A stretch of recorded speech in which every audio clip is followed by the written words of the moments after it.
First, we're heading over to South Korea. As of today, that country has a brand new leader. Park Geun-hye is 61 years old. She won the presidential election last December, and by now you've probably guessed why her win is historic. Park is South Korea's first female president, but it's not the first time she's been connected to the South Korean presidency. In fact, her experience around this job started when she was younger than all of you.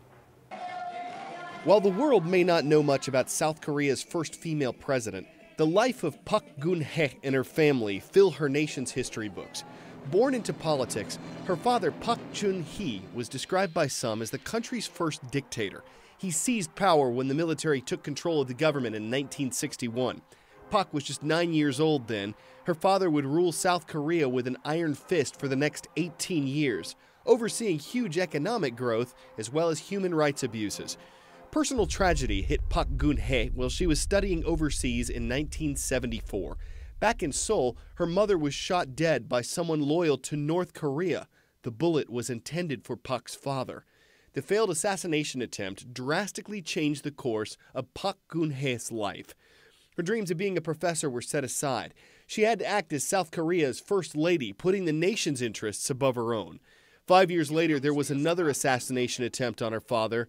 This time it was successful. His intelligence chief shot him at a dinner party, saying he wanted South Korea to become a free democracy. It was 2 decades later that Park Geun-hye decided to return to the public spotlight and launch her own political career. And then last December, as head of the Conservative Party, the 61-year-old, who never married and doesn't have children, was elected president with an overwhelming majority. One of her major challenges as president will be dealing with North Korea.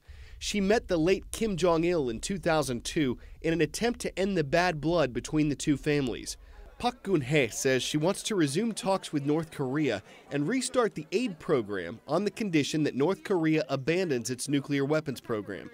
But after its third nuclear test, analysts believe North Korean leader Kim Jong-un clearly isn't interested.